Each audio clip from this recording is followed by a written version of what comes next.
This show is sponsored by idealworkspace.com, which promotes a healthier way of working through their adjustable standing desk. Check out their latest smart adjustable standing desk at altizen.com, altizen.com. Welcome to Analyse Asia, the podcast dedicated to dissect the pulse of business, technology, and media in Asia. In this episode, I speak to Anthony Bartolo from Tata Communications and his perspectives on the carrier networks, enterprise mobility, and consumer Internet of Things, and how the Asia landscape is changing at an exponential rate. Hi, Anthony. Hi, Bernard. How are you? I'm good. Thank you for hosting me here in Tata Communications Singapore. Oh, it's my deepest pleasure. Yeah, I've been wanting to have this conversation with you, and I should thank our common friend Charles Anderson for bringing us together, and we have a pretty interesting coffee conversation on Internet of Things, and you're probably one of the few people in Singapore that I want to talk to because your insights on these subjects are really deep. So, who am I talking to? I'm talking to Anthony Bartolo, President, Business Collaboration, Mobility, Internet of Things Solutions for Tata Communications. So I definitely have talked a lot, and I want to hear, Anthony, your story. How did you start your career? Well, you can tell from the accent or not, I started in Australia, Melbourne, Australia. I was an engineer and quickly found myself in global roles. So starting from humble Melbourne, I found myself doing stints in Australia naturally, throughout Australia, New Zealand, Malaysia, Philippines, London, India, Paris, and ultimately in Singapore. And this was where I spent my 90s. And I did that with companies such as Nortel Networks and Symbol Technologies, which was acquired by Motorola. I spent my 2000s effectively in the US. I spent 15 years in Silicon Valley. Really enjoyed that, doing startups and working for companies such as Avaya. And then it was Tata Communications that effectively brought me back to the region again. So this is my second stint now in Singapore. I've been here for the last 4 years, really thoroughly enjoying it. I guess in your career journey, because you have done startups, you have worked in the corporate world, you have gone through Asia and even Silicon Valley and now back here, I guess there must be a lot of interesting things that you learned about. What are the interesting career lessons that you have learned? It's a really good question. I think it's important to put it in the context of going from startups to large companies, from enterprises to global solutions providers. There are 3 or 4 things for me that effectively become thoughts or philosophies that last more than one particular type of company. And that is, the first and most important one for me is that intelligent people don't do what they're told. They do what they believe in and understand. So you can never shortcut a decision. I think you really need to have your team really understand the philosophy behind it. The other is never fall in love with the technology. Falling in love with the customer, I think makes a lot of sense, because falling in love with the customer allows you to find a better way to serve that customer. And it also may help you prolong your career at the same time. And I find that that's a common pitfall many people do in the high-tech space. We tend to fall in love with the technology, and it's like going down with the ship. Like, we insist that it's the best thing since sliced bread. The other is that there's a solution to every problem, every intractable problem. Things are never as bad as they seem or as good as they seem from afar. It's usually somewhere in between. And that's really allowed me to stay somewhat steady when looking at a business or an issue or a concern. It allows you to have an objective approach to solving these issues. And the last is personal one: is never take yourself too seriously. I think it's pretty important in this game. Yeah, I think the point of not falling in love with technology is a pretty important one, because I think sometimes through engaging the customer, you also learn the new problems and then you iterate your technology towards solving bigger problems. And that's how successful companies differ from many other companies that have failed along with their love of technology. Yeah, you're exactly right. I think it allows you to listen.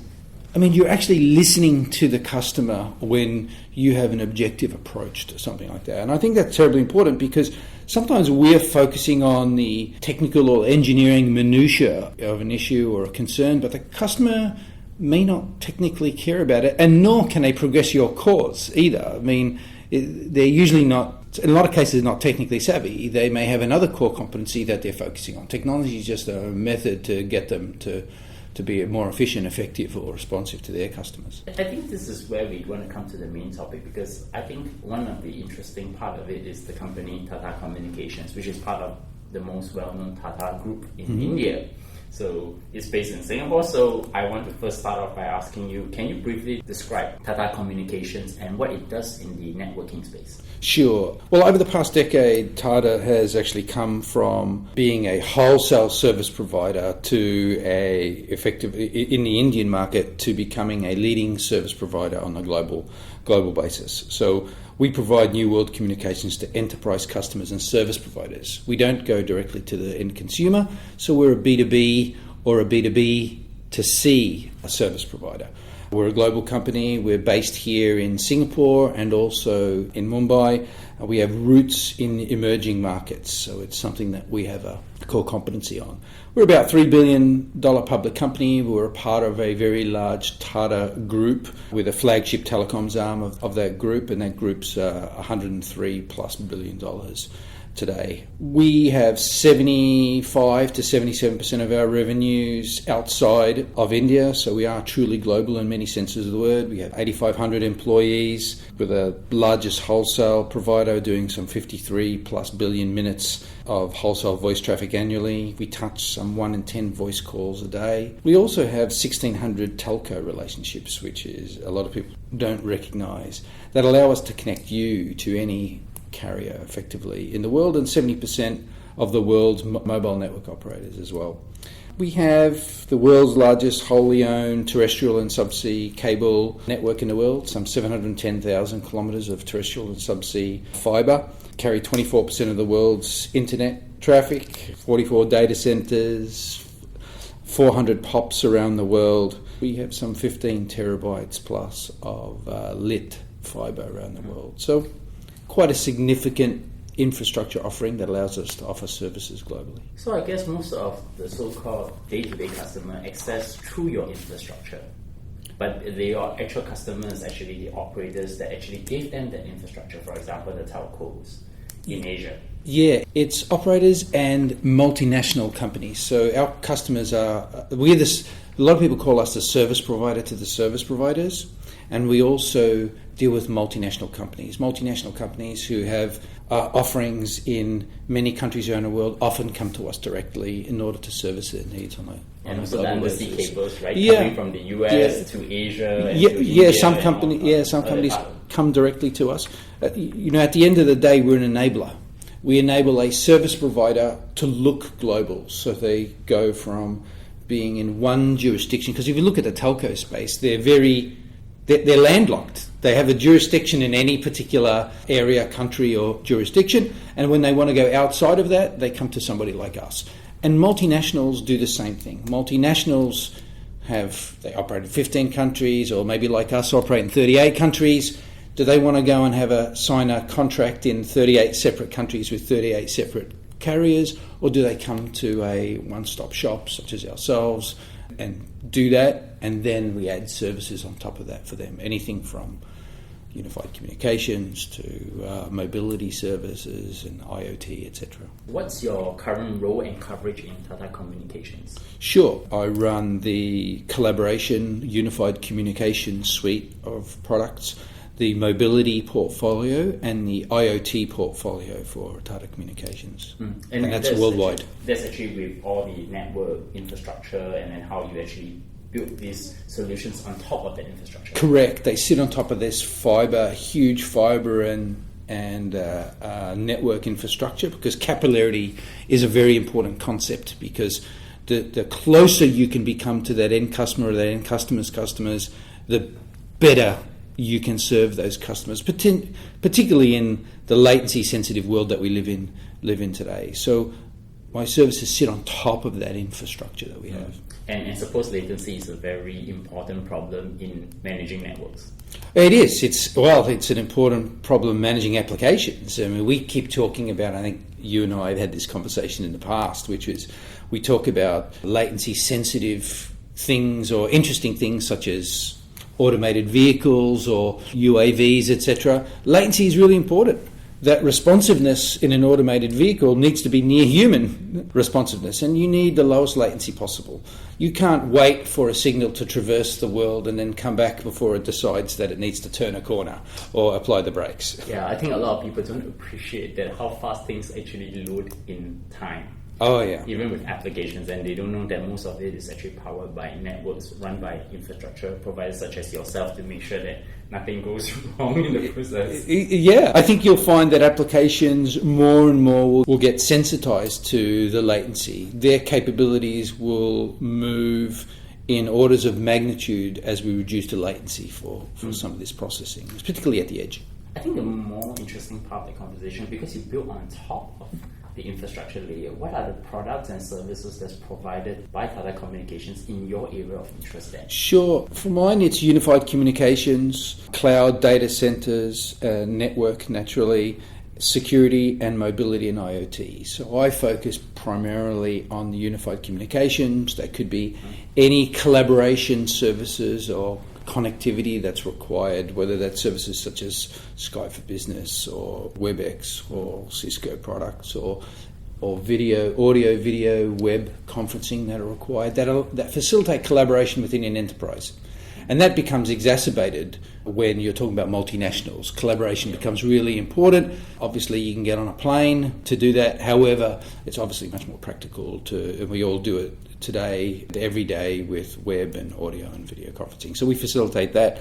Our mobility portfolio, which allows us to offer mobility on a global basis, that is cross-border mobility, the ability to do cross-border IoT, for instance, where if you want to track something and it goes outside the jurisdiction of your regular carrier or the network that you're using, you tend to want to look for solutions that span cross-border. Yeah, which makes asset management very, very complex, because if you have like a real infrastructure, for example, power lines, right? Yeah. Or you think about, say, oil rigs, for example, you think about base stations in countries. I mean, Singapore is nowhere a use case. You're talking about big countries like, say, India, China, Malaysia, where they have big landmass, sparse landscapes.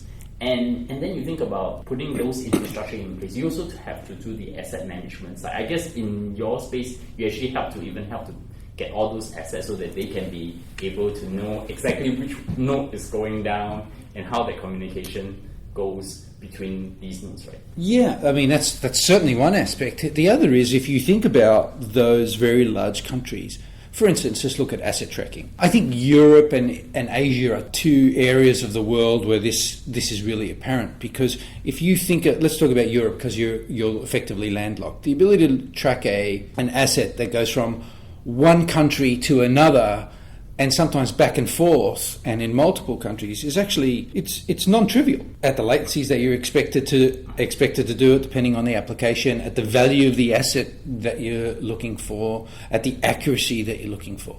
Then think about Asia. We go once again from country to country. The ability to track a pallet of very valuable cargo or perishable items going from one country to another.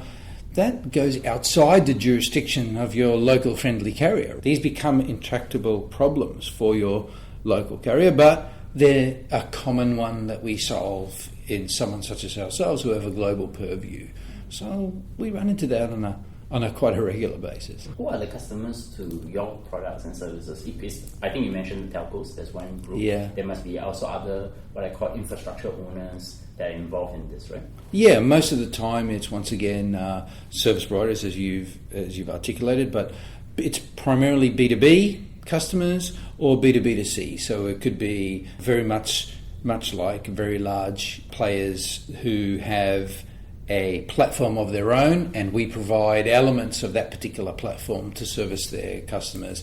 In real time, I'm thinking, can I mention some of the customers? So I'll refrain from doing that, but let's just say that you're using their products each and every day. Yes. If you've got an internet connection and you're using any cloud player, there's a very, very good chance that you're sitting on top of a platform that has a very large Tata component that supports it. so much about talking about Tata Communications and your work. So I want to talk to you about, I guess, the Internet of Things. And I think that the coffee we had the last time we had this 1 hour in-depth conversation, I want to distill some of those key insights I have from you.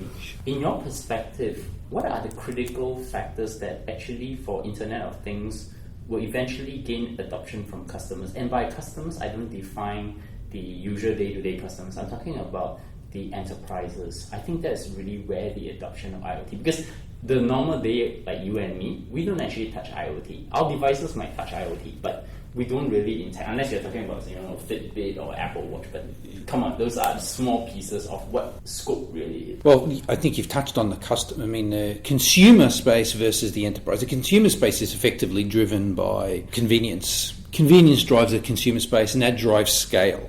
Okay, but in the enterprise side, ultimately that boils down to visibility. The insights that IoT provides to dark corners of a process or a supply chain or a service is what really is going to drive IoT in the enterprise. And we're seeing lots of evidence of that. We're seeing lots of proof of concepts in that particular area. I've touched on a few. There's many concepts that are going on today with regards to, for instance, asset tracking and asset management, etc., whether it's healthcare. But then we're also seeing the businesses that we see in Singapore, like I think we've seen Mobike and all the bicycle hubs that are around. Well, they're IoT devices that sit on those bicycles that unlock the bicycles. Right, the app effectively enables your ability to unlock and track the location of that device and unlock it and move from one user to another and do the appropriate billing and accounting for that product.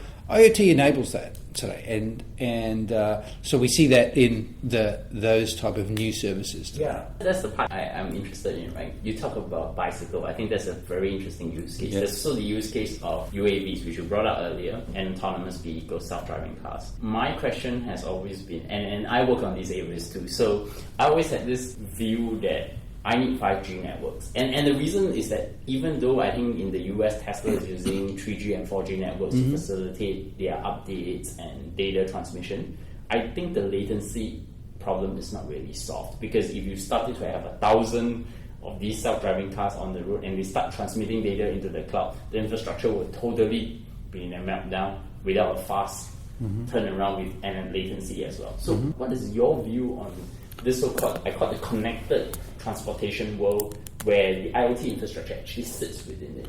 Sure. So I think you need to break any problem down. I have a tendency to look at a bell curve. So I take a look at all the different particular problem statements or solutions or use cases under a bell curve.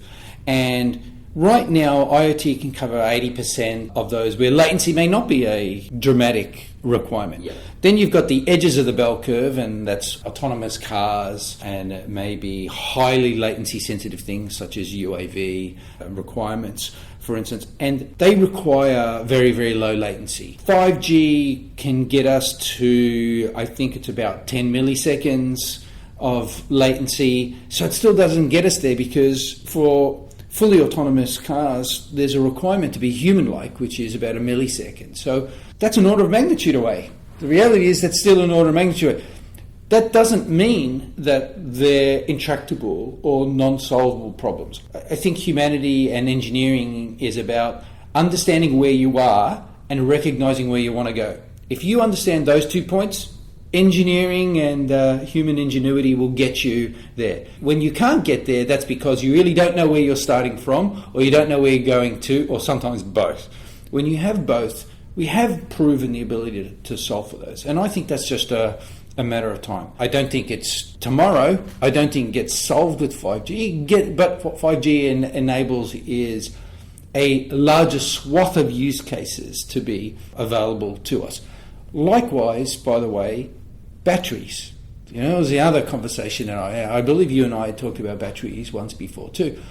I want you to think about the concept of the size of a battery determines the form factor of effectively everything that we use.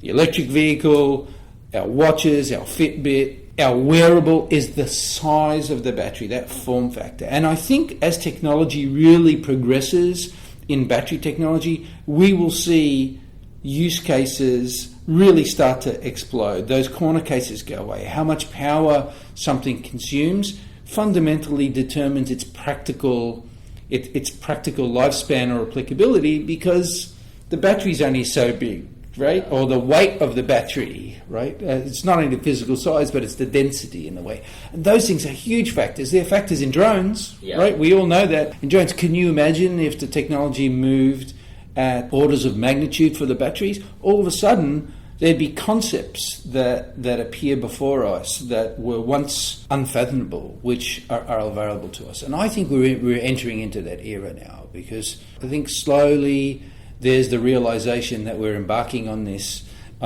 opportunities, and there are one or two things that are holding us back. I thought I should add on that, because on the way I explain autonomous vehicles internally, it's easy to get one self-driving truck to perform a logistic operations, and we can do a demo and make everybody happy. But the real business case is that you need at least 10 trucks. If you try to charge all 10 of them at the same time, you're basically taking out the whole power grid of that entire area. And I think that no one has actually solved that problem properly at the moment. No, absolutely. Look, plugging in an electric vehicle is equivalent to putting on a new household. That's right. Onto the grid, let's face it. And then we talk about autonomous vehicles, just to digress for a minute. We live here in Singapore in a place that is almost perfect for being able to kick off something like that, because it's highly structured, people follow the codes, the building codes, it's very well mapped. There's not, I don't think I've run into a pothole since I've been here in 4 years, so that says something about the quality of our infrastructure. Yet we find that it's not here, it hasn't progressed much further than, in any distinction, further than any other country. And that just tells you the complexity that surrounds something like that. And a lot of times they're not technical. A lot of times they may span political boundaries or jurisdictional boundaries that are who owns what pieces of infrastructure. And that's what you run into. That's what IoT also does. IoT, the inhibitor for IoT is that it provides so many insights in a supply chain or a healthcare process that it starts to cross the political boundaries inside the enterprise. Who owns it? Whose jurisdiction does it sit within before they can make a decision for scale? Everyone who might be listening to this podcast may sit within a large organization, and they know that there are some decisions that they need to involve other departments or other areas. Well, IoT does that. IoT exposes those bright lines or junctures or fissures inside an organization, and therefore that slows down decision making, because is it a part of your key imperatives? Does someone else in that department share your key imperatives? And they may be at conflict. And that's what we find right now. We find that IoT opens up, once again, sheds light, and there's a lot of dark spaces inside a process or a supply chain or a product or a service, that sometimes you want that visibility, but you also may expose things that you may not want to see inside your organization. And the one thing it exposes is decision making. Some people are prepared for a decision because it's their project. Others didn't even realize that they had a decision to make. And and sometimes people like avoiding making decisions. The unintended consequences, I would assume, is that. So where do you think are the most interesting applications of IoT in your opinion? I mean, in your realm of expertise. Okay, so firstly, I think human safety. Human safety is an area that gets a lot of attention. We have and let me sort of articulate the background. We have deployed a LoRa network that in India.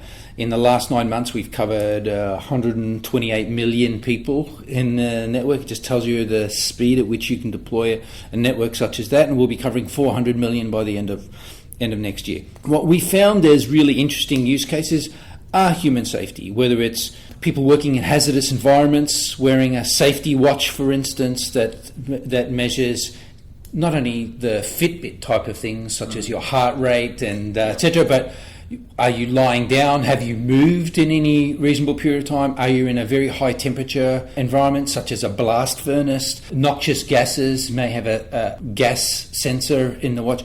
These are getting tremendous attention because the use case or the business case associated with how do you value a life? How do you value the prevention of an accident in the workplace?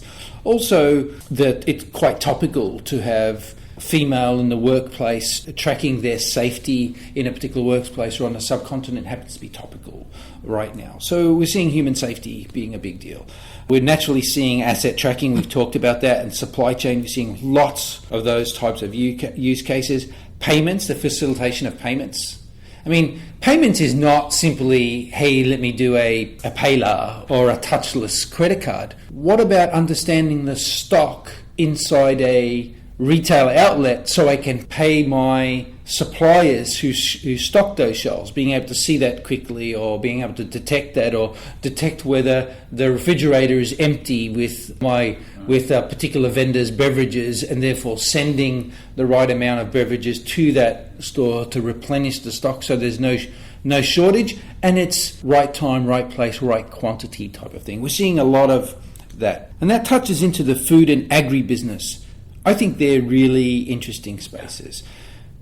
I mean, I've actually seen the agribusiness or food go to and this leads to the two sort of really interesting ones that I have. We can detect now, in Europe, you can detect the cheese. When we talk about farm to the table, you can detect which was the cow that was the originating supplier of that dairy product that moved into the cheese. So you can see where this ultimately goes, right? You can have prize cattle at some point in the future if they do this. So you think about the ecosystem that forms around IoT.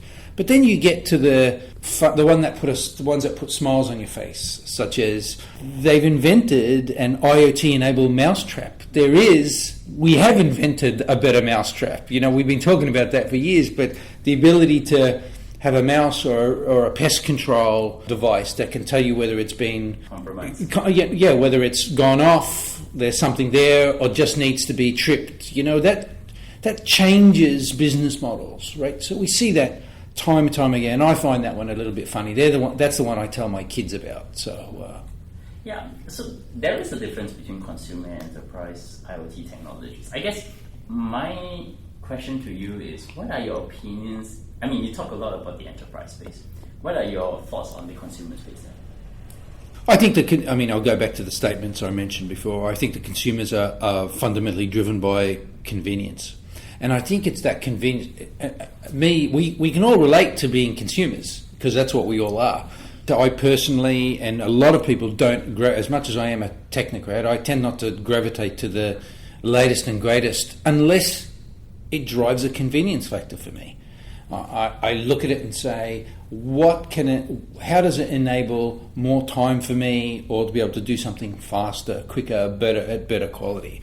We've taken on mobile phone devices because effectively they're convenience tools. If you're old enough and you go back to when we were first measuring what a mobile device, the attributes of that device that are important to you, it was the weight and it was time between charging. We have totally forgone those criteria now because they now enable conveniences that are more important to us than the weight of the device or the time in between charges. They've effectively become a remote control for our lives. And as a result, we find that it's a classic example of how we see convenience overshadows anything else. And I think that's how consumers are fundamentally driven. And if you do that well, it drives scale. They're scale items, right? They become platform unto themselves. And, that's how I see it right now in the consumer space. That's why it's a little bit more difficult to find the killer device or the killer app or we keep talking about that, but you can't manufacture that. That is something the consumer as a whole decides. I don't know, maybe sometimes I'm thinking that there may not exist that killer app. It's a bunch of applications that essentially move you towards that final app that everybody will take it to the next level. Yeah, I think you have to define a killer app. They're fickle. A killer app could be like a fidget spinner. You know, fidget spinners, they were a huge spike, and now they've totally gone away. Or the killer app could be voice on a mobile network. Because a mobile network was, if you think about it, the killer app on a network was voice. That justified the capital expenditure to build out that network. But now that network's being used for way more than voice. The data derivatives, we're talking about IoT, and all those derivatives came on the back of that killer application, which was voice, that justified the capital spend, that now is sunk cost, that we're taking tremendous, well, some people will take offence to me calling it sunk cost, but many are taking advantage of that basic infrastructure that voice effectively laid the groundwork for. So, is there a killer app? I think I agree with you. You know, I think it's really difficult to say there is such a thing. Unless it's so as well defined as the iPhone. Right? The iPhone is really the killer phone. I think it's a killer platform. Yeah. I don't know. That's only like once in maybe every 2-3 decades kind of thing. What are the key trends in business collaboration, mobility, and IoT that you're observing in the past year? And where do you think this will go in the next 1-2 years? Well, I would say most of the audience would have heard about business transformation. And I believe that's a buzzword now, but I've been talking about it certainly for the last 3 or 4 years. Business transformation is more than a buzzword. I think I can see CIOs, every conversation I have with a CIO, they talk about themselves going through a business transformation. If you don't let them get away with just saying that and stopping, but actually asking, okay, what does that mean for you? Inevitably, they say they're going mobile first, or a mobile or mobility platform, which in some cases they're doing that at the expense of all other forms. That is, they're putting all their applications in a mobile device environment or enabled and foregoing all other forms. The desktop form goes by the wayside, everything becomes mobile. And I think that's a massive trend, because that puts a lot of impetus on, well, connectivity is no longer a nice to have. It becomes absolutely required. And global mobility. You know, your high value or your high ARPU, as a mobile network operator might say, but your high value employees or assets, you tend to move globally. You do that because they're high value because they're not readily available. So you move them around. Well, the minute they move from one jurisdiction to another, they need to stay connected. So otherwise, if they're not connected, then all these tools that the CIO has put in place are for naught, because they can't get them in the places where they're at. So I think that's a big trend. So that's driving mobility. I think that the other is smart cities. And we're seeing a lot of conversations over the last year or so around smart cities. And this is not restricted to highly developed countries such as Singapore, which is a city-state, but we see that in emerging countries who see it as a leapfrog to get them as advanced as possible. And so we're seeing lots of proof of concepts in smart city technologies, and I don't think that's going to abate anytime soon. I think we'll see that driving to scale. And then where do you see that will go in the next 1-2 years then? Well, for IoT, I think that's going to go much further. 1 or 2 years' time, I think in the healthcare space we'll be much further along. I think that hasn't moved as fast as I thought it was going to move in the IoT space. I think that's where you run into those political boundaries, but they're more than just political boundaries. I think they start to span into regulations, etc., so that slows things down. I think that we're scratching the surface there in the healthcare space. Utilities metering, I think, will be at scale. So your gas metering, your electrical, your water, I don't think anyone will come and read a meter anymore if anyone's developed IoT at scale. I think that one's going to be the first domino to fall. Definitely human safety, asset tracking, supply chain, they'll be in production and driving to scale. In the mobility space, I think we'll be driving large-scale, valuable insights through cross-border solutions. Where you lost visibility when you crossed the border, I think you won't lose visibility going forward. I think they're going to be quite visible to you, just as you would your own online viewing of your voice or data plan, right? You'll be able to do it, but you'll be able to do it in real time. I think we'll see global data networks that allow you to roam just like you're at home at the same quality, i.e. latency, as you are at home. You won't be sort of tromboning, your traffic won't be going all the way back to your home network and then coming back to you. And I think that'll happen at near local rates on a global plan. I really do think that that's going to happen. The data consumption is moving exponentially. Yep. And I don't think your local carrier, and they're moving exponentially on a global basis, I don't think your local carrier can sort of keep up in some cases. I was reading the GSMA intelligence report, and I think now people are talking about data consumption in exabytes, not petabytes. Absolutely. Absolutely. That's another 6 orders of magnitude away from how people think about that. Well, video consumption alone, if you think about it, it doesn't matter about the type of compression rates that you're going to get or compression algorithms. They're both working in tandem. The sheer consumption of video is massive. Look, there was an exercise done in India, just as an aside. There was a company called Reliance who went off and gave data away for free, and the average consumption of data per month for in the developed world is 2.9 gig a month. When they gave away data for free, they did it for a temporary period of time, the average consumption was 30 gig a month. And they were consuming video on demand. So now we know the elasticity of today if you gave it away for free at somewhere in between. So I think that's very interesting because you don't often get that type of actual data point. And the last is, I think we'll be pushing rich media services such as unified communications on these type of networks. I think we'll be pushing those on mobile networks, and I think that's not too far. I mean, we're doing it today here at Tata Communications. I imagine it's going to be much more widespread going forward. I think in the US we have the net neutrality things that actually there's no preferred service provider. I mean, I don't want to talk about in terms of which telco it is, etc. I just think that, do you foresee, because of the type of requirements of different people requiring different content at different scale? I mean, we're talking about like a Premier League game in real time, right? We're talking about 1 millisecond latency video, for example. Do you foresee that there will also end up having preferred networks at some point? Yeah, I do. I think it's an inevitability. Customers determine segmentation at the end of the day.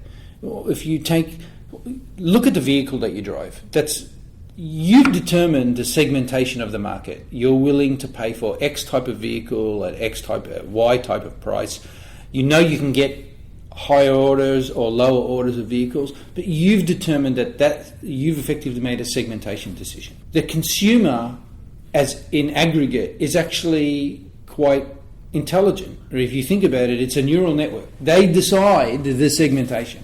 You can regulate it as much as you want, and I'm not making a proposition for net neutrality or against net neutrality. I'm just telling you that ultimately the consumer will make that call. 5G as a technology has something called network slicing, where you can actually split up different grades of service. So it makes net neutrality a bygone conversation on its own. So I'll leave it to the regulators, but I think the consumer has already made that choice, that they do choose different grades of service based on what they're willing to pay, and they understand that there's different strata. Anthony, it's so good to have you on the show, and seriously, this is probably one of the best conversations I have on IoT. Sorry, Charles, you're not on it this week, but I think all three of us should be someday having drinks and have a longer chat on them. Right? I think we should. I look forward to the day. So in closing, I want to ask 2 questions. My first question is, can you recommend a book, podcast, movie, or something that you find is important either to your work or personal life? To me, the most recent one that I recall that really moved me was Outliers. I know that one's been there for a while, the Malcolm Gladwell. I found that one interesting, and I'm also spending some time reading Singularity is Near. That's the Ray Kurzweil book. You know, when you're in the technology space, you realise that we have come so far in the last 5 years. I can just imagine what the next 5 or 10 are going to look like. I will put an additional book to that, is to read Abundance by Steve Kotler and Peter Diamandis, because it's a follow-up to the Singularity. I have the book. It's on the shelf. Not yet read. Then you should read after that. Okay, I'll do that. It's a great follow-up book, actually, on that, because it tells you the economics of what happens when the singularity hits as well. All right, so, last question. How do my audience find you? LinkedIn? Yeah, LinkedIn's probably the easiest and most prolific way to get me. And you, of course, can find me at Bernard Leong or bernardleong.com, or subscribe to us at iTunes, Stitcher, SoundCloud, Acast, TuneIn, and of course Google Play in the US market. Of course, recommend us on Overcast with a star, give us a 5-star rating on iTunes, and please leave a review there because it really helps in getting our podcast discovered. And Anthony, once again, thank you for coming on the show. My pleasure, Bernard.